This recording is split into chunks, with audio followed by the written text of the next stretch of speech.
Dead on Your Feet, Arthur Grant Michaels, St. Martin's Press, New York, 1993. Stan Kraychik Mystery, Book 3, narrator Eric Aust. In memory of Tajana and Andre, with gratitude and respect and love, thanks to the patience and generosity of my friends. Chapter 2, My Little Corner of the World. Snip Salon has thrived on Newberry Street since the day Nicole Albright opened its doors. From the very beginning, Nikki never let on to the clientele that she owned the place. Instead, she has always portrayed the resident manicurist, which somehow gets her customers to talk more openly with her. I don't quite understand why the ploy works, but it does. Last winter, Nikki officially promoted me to salon manager. It's mostly a paper title since I've always helped manage the shop, but these days she wants even less to do with running the business, so she's passed the major part of management on to me. The change is good for me since I earn more money and spend less time on the shop floor. When I do work out front, I see only the customers I want. No more anonymous walk-ins unless I find them irresistible. That morning, after my visit to the ballet studios, I breezed into the shop around 11 o'clock. My nostrils flared at the familiar sharp tingle as I inhaled the vapors of the myriad and sometimes noxious chemicals used to beautify our clients. I often wonder if the thousands of beauty salons around the world might be in Olympic competition with the heavier industries, like petroleum or nuclear energy, in terms of creating ecological disharmony. True, the newer beauty products are more considerate of Mother Nature, but many of them still reek of destruction.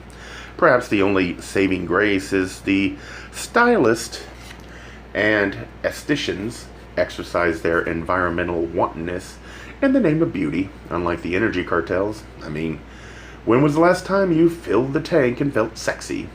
When were you last enraptured by a flawless meltdown?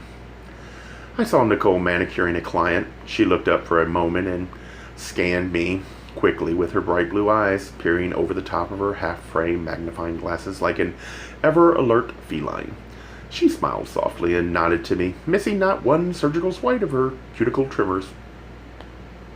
Nicole's usual boisterous mood was somewhat subdued these days. Ever since her young lover, Chaz, had gone off to Hollywood to make millions practicing entertainment law. I thought his departure a blessing, since I saw only his ego-ridden and obnoxious side. I never trusted him either, probably because he was young enough to be Nicole's son. She's on that side of 50, and Chaz wasn't yet 30, which put him just younger than me. Besides, he was good-looking and well-built and cocksure of himself. But then, good-looking, well-built men usually are cocksure of themselves, probably because they so rarely experience the rejection that we pedestrian types do. But Chaz had been good for Nicole's libido, even if the sexual tenure did cause a rift between us. Fortunately, Rafik had come along and had partly filled the emotional gap I felt during Nicole's affair with Chaz, but once her lawyer lover departed, Nicole became the one who incurred a void in her life, and her feisty big sis little brother relationship had easily resumed. On the way to my office at the back of the shop, I passed by Nicole's manicure table where she keeps a tumbler full of emery boards at hand. They always remind me of the afternoon Rafik used one so inventively on my tender body parts. "Sorry I'm late, doll," I said cheerfully. "Tied to the bedpost again," she replied, keeping her cool gaze on the gnarly ancient hand that writhed in her grasp. "I went to the ballet studios," I said. Nicole didn't respond, but her elderly client looked up and spoke to me in a voice overcome with tremolo. "Are you a dancer?" I recognized her as one of our generic dowager clients who kept a suite at the Ritz-Carlton. This one's hair had recently been modernized from silver blue to silver blonde. The new color job was probably the work of Ramon, the once-upon-a-time shampoo boy, who had stepped up to part-time stylist after I accepted the mantle of salon manager. As for the old woman's question, I wondered if she was legally blind, since anyone with sight and half a brain would know that I do not have a dancer silhouette. I'm tall enough with a leggy 5'10" frame, but I carry several extra kilos around my middle. that would drive a dancer to liposuction, if not to suicide. Fortunately, Rafik doesn't care about the fat-to-muscle ratio around my midriff. Perhaps he even gets perverse thrill from it, since vanity still forbids such a mortal flaw in his body. Or maybe it's simply the Jack Sprat syndrome, where opposites attract. He is dark and sinewy and hairy, while I am pink and porpoise sleek. "No, ma'am," I said to Nicole's elderly client. "I'm not a dancer, but my husband is." She gasped slightly, as though the ideal of two men together had never occurred to her. Not even her in Snips, one of the gay strongholds in Beantown, Massachusetts. She may have been sporting the modern Brahmin look, but her thinking was as calcified as ever. Nicole said, "The office awaits you, Stanley." Even my salon name, Vanos, had vanished like an old actor's mask when I assumed the position as salon manager. Thus dismissed, I headed toward the little chamber in the back of the shop, formerly one of the storage rooms, which Nicole had converted to an office where I could tend my managerial duties. On the way, I saw Ramon, who was happily chatting up one of his new customers. He gave me a big smile as I passed by. Ramon had become a lot friendlier since he started doing his own creative work, and especially since he began receiving his tips directly from his own customers instead of from the other stylist. But despite the new, improved Ramon, my client list remained sacrosanct, as did any customer who explicitly requested me. Ramon would have to cultivate his own following, just as we all did in the beginning. I entered the office and surveyed my domain. The tiny cubicle is equipped with all the essentials: a luxurious mauve leather chair, a European coffee maker, a small refrigerator, a multi-line telephone, and the usual desk and computer. The other accessories, including a sisal floor mat and a darling but useless little side chair of anodized pink steel tubing with seat and back surfaces of narrow satin ribbon, all multicolored and interwoven. Everything combines synergistically to create a look of relaxed urbanity, distinctly cozy and gay. Among the debris on my desktop is the usual gallery of framed photos that graces any good executive's office. A color snapshot of my mom lounging with a frosty cocktail during a summer barbecue at the New Jersey homestead, while my father is in the background, enveloped in clouds of smoke wafting from the meat-laden grill. A sepia-toned studio portrait of my sister and her husband and their two princesses, daughters, all of them reeking of the complacent Burgos life they desperately seek and seem to have attained. And finally, a photo collage of my Burmese cat, Sugar Baby, in various endearing poses throughout her idyllic life with me. Rafik's likeness is not on the desk among the other family portraits, but instead holds a place of honor all its own. On the back of my office door, I've mounted a life-size poster created from a photo of him, a full-body shot taken during his glorious dancing days, when the dramas and intrigues of salon life become too distracting, usually on a daily basis. I cloister myself in this private sanctuary and let the icon transfix me. My dominion surveyed, I launched into my morning ritual: fill the coffee maker with bottled spring water, scoop in excessive amounts of freshly ground, custom blended coffee, set out one of the homemade pastries my mother sends every week, start up the computer, sort and open the mail, and that's about as far as I got. For the next 10 minutes, I just couldn't settle down. I opened the window that overlooks the back alley and also keeps me connected to the weather, which in Boston can be a full-time preoccupation. I thought some fresh air might help me get down to business, but the cool breeze carried the scent of young green growth from outside, which only distracted me further from the dull paperwork awaiting me.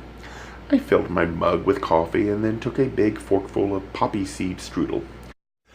The buttery pastry and the sticky black seeds tasted extra good that morning. I closed my office door and gazed at the poster of Rafik that hung there.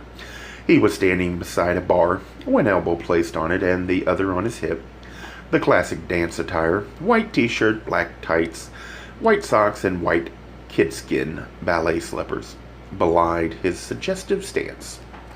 His weight was on one leg, the other was slightly bent to give a rakish tilt to his hips. His head was cocked to one side, and he grinned directly into the camera lens. The look was an open invitation to pleasure. My heart pumped a little faster. I wondered, was it true? Were Rafik and I really together? Had we actually met and connected? Of all the available men in Boston, why had Rafik chosen me? He is complex, almost Byzantine.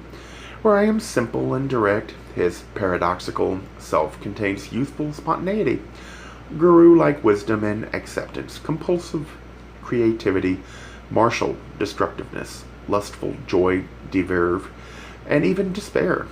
He is demon and angel, teacher and student, lover and enemy, child and father. I sometimes worry that an ordinary person like me might obstruct the potential of someone like him, but he claims that I provide a lightness and a humor that refreshes him and revitalizes him. So why do I feel that gnawing inside me? Perhaps the equations that finally explain us are simple. Rafik is gorgeous, and I worship him. He expends creative energy, and I replenish it. He lives in the tradition of grand opera, while I run a sudsy sitcom parody of it. Nicole opened the door and broke my daydream. "Wake up, darling." Nikki often entered my sanctum without knocking, a forgivable intrusion since she owns the place. On her 5'4" physical self, she wore a classy skirt and blouse ensemble. The long-sleeved silk blouse had been screened with big blocks of dense color, blue, red, and yellow, all outlined in black like a Mondrian painting. The fitted skirt of charcoal gray worsted had a curiously slimming effect against her hips. Alas, Svelti had left Nicole years ago, after she stopped modeling on the Paris runways and began eating and drinking whatever she wanted. These days, her ideal of exercise and dietary control is to walk a few blocks to the health food store and buy a package of rice crackers. She might nibble at one or two, but the rest becomes bird food while she telephones for Italian takeout. Fortunately, her metabolism keeps her just this side of plump. "I wasn't napping," I said. "I was ruminating." "You do too much of that," she said. I offered her some of my strudel. She shook her head no. "You know I've cut out sweets this month. But that coffee smells heavenly." "That's as close as either of us will get there," I said as I filled a mug with the steamy beverage and poured a dollop of heavy cream into it, just the way she likes it. "Thank you, darling," she said, and took the mug, then tried to settle herself in the little side chair. She scowled and winced for a few seconds, squirming and fussing with her hips, trying to get comfortable in the tiny seat of slippery satin ribbons. "Just sit your butt down and leave it there, doll." "It's a horrid little chair," she said. "I'm going to replace it." "But it's the object piquant of the room." "And you can't sit in it." If Nicole really hated the chair, she never would have bought it. I think what she wanted that morning was the comfy leather that was cushioning my fanny at the moment. Fat chance. She sipped her coffee, then asked me, "Is everything all right with Rafik?" "Sure," I said happily. "Why?" "You went to see him at the studio this morning. The beautiful weather inspired me to seek my beloved." "So you weren't together last night?" "Everything is fine, doll."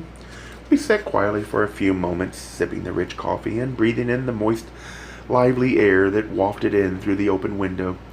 A little bird in one of the bushes outside fluttered nervously among the branches and cheeped noisily. The very peacefulness seemed to unnerve me. "Okay, doll, you guessed right. Rafik and I are on another bumpy patch." "Jealousy again?"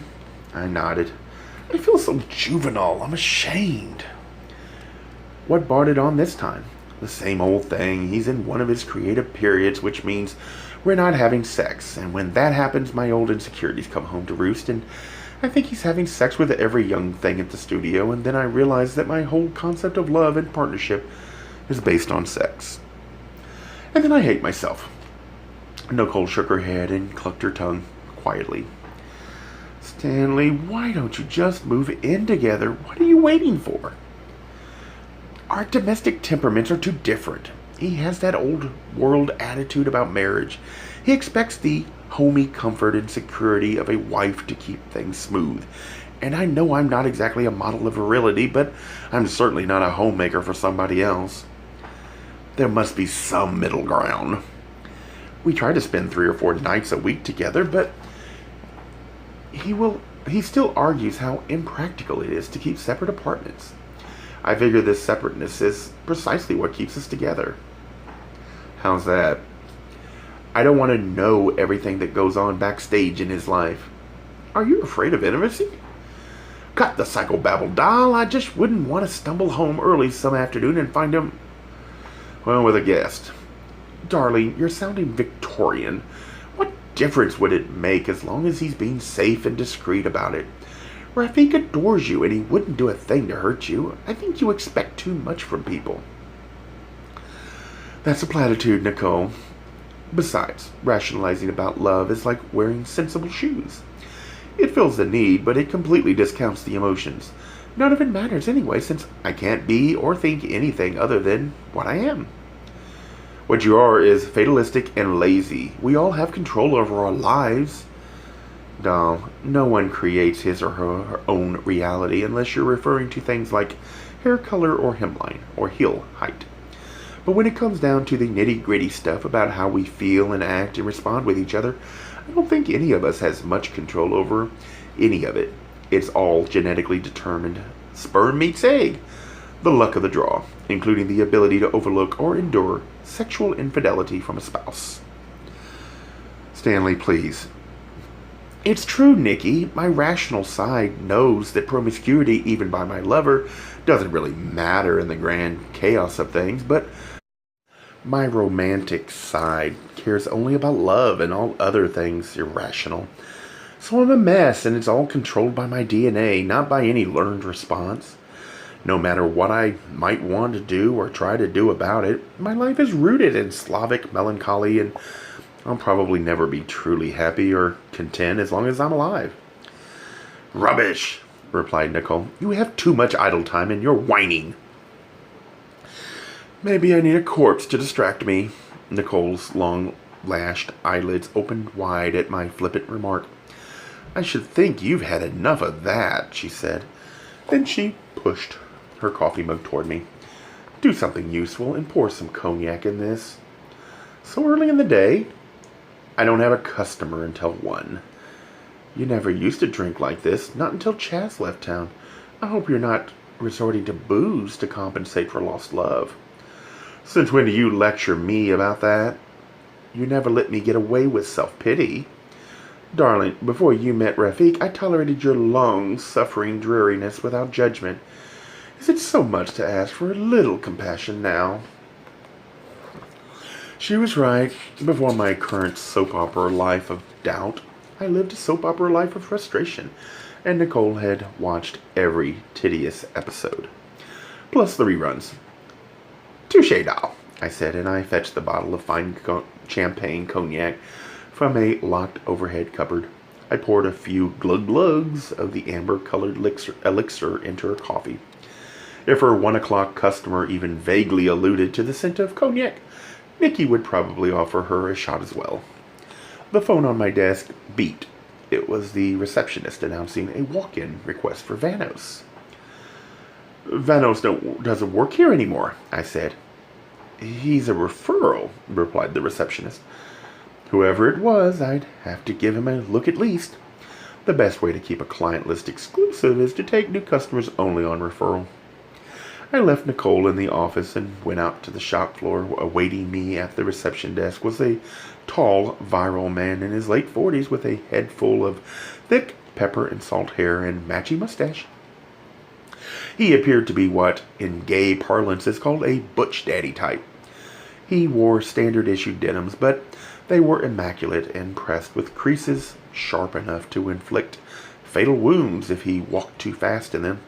The shiny black calfskin boots and the massive sterling silver bolt buckle meant that this contrived casual look had cost him well over $1,000.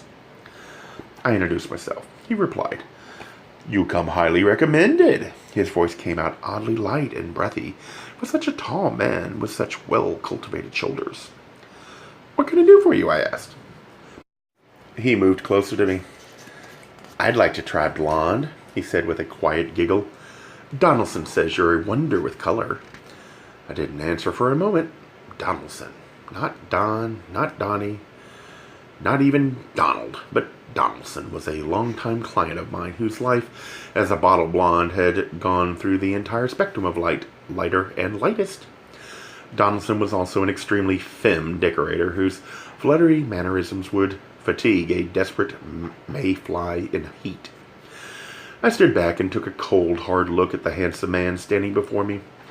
I was partial to his phenotype, that generic square-framed masculine quality that some lucky men get from the genes they're dealt.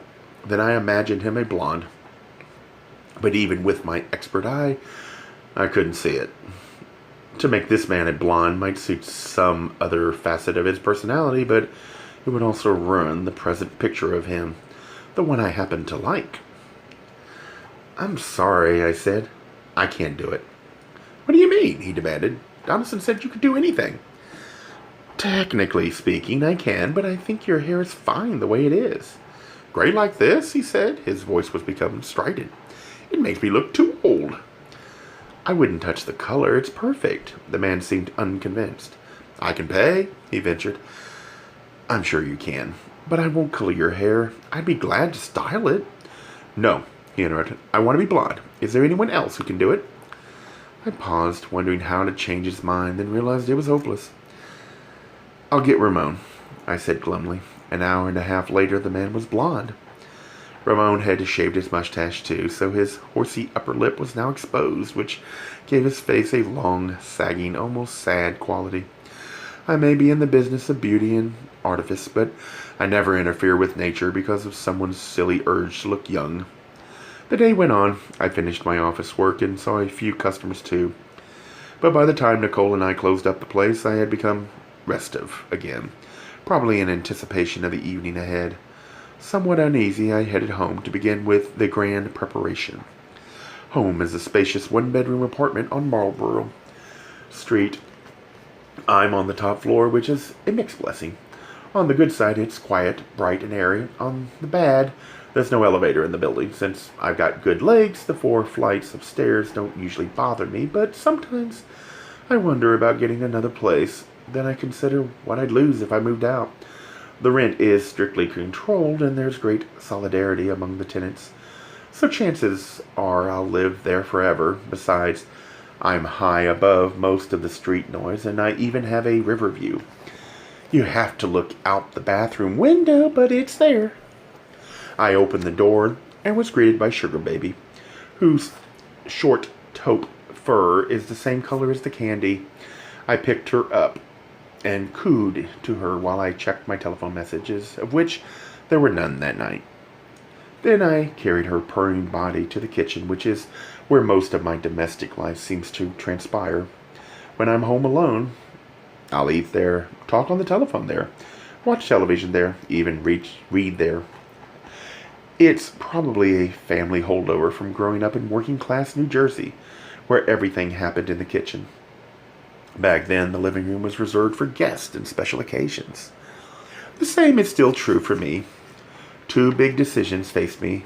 After I'd opened my mail and had mixed myself a frosty martini, my preferred libation, once the snow has gone. The first question was, which food to serve Sugar Baby? I decided to leave the decision up to her, by parading the 5 cans in front of her and making suitable, enticing sounds for each one. I'm sure the gin was enhancing that little vigilante. By far the most enthusiastic response, gauged by Sugar Baby's guttural vocalization, was elicited by a kidney and bacon combination. So that's what my favorite girl got for dinner that night. I hoped that the menu at Max Harkey's place would be chosen with more discernment. The second and more critical decision facing me was what to wear. How should I present myself to a crowd of dancers and related groupies? The most body-conscious of the evolved primates, should I try to blend in with a slim look? Which meant wearing all black, just the way most of them would. but that would appear too contrived. Besides, with my full, healthy figure, attempting the slim look was mostly a vain pursuit. Perhaps I should portray an admiring outsider, which is what I really was anyway. That choice would allow me to wear anything in my closet that still fit. I decided to meditate on it during my shower. After a thorough scrubbing under a fine, steamy spray with French milled soap scented with wild fern, my body was rosy and refreshed. I poured myself another cocktail to enjoy. While I dried off at one point, I caught a glimpse of myself in the dressing mirror. My body is decent enough, though certainly not the stuff of which porn stars and fashion models are made. So what part of it appealed to Rafik? Maybe he liked my square, manly jaw, the full lips adorned with a droopy red mustache that matches my coppery hair. Or was it the green eyes? The big dopey grin? My guess is that it's probably my naturally good legs and feet that gain the approval of his dancer's eyes, and my robust backside. And perhaps my equipage, too, which ranks high in profile in proportion and friendliness, if not gross dimension. Then again, maybe what Rafik cherishes most of all is my beautiful soul. I shrugged at another unanswered mystery of love, then went to assemble my outfit. I chose a cotton shirt with broad stripes of turquoise, purple, and gold, all complementary to my short red hair. For slacks, I took the pleated and cuffed charcoal gray twills. Soft black suede slip-ons cushioned my foot. Thanks in part to my long Slavic limbs and the 2 martinis, the whole package of Stan Kraychik looked pretty good in my dressing mirror. For fragrance, I chose an Italian cologne, whose piney balsam scent reminded me of a cop I once knew. Very straight. A spritz of that stuff on my neck was as close as I'd ever get to him. So fastidiously douched and dressed, I set out by foot on the evening of that fine spring day, once again heading toward the South End, this time to Max Harkey's place, where I would rejoin my beloved Rafik in his unbridled animal magnetism. Gay Mysteries audiobooks. I think it is easy to hate a label, but a face humanizes the word.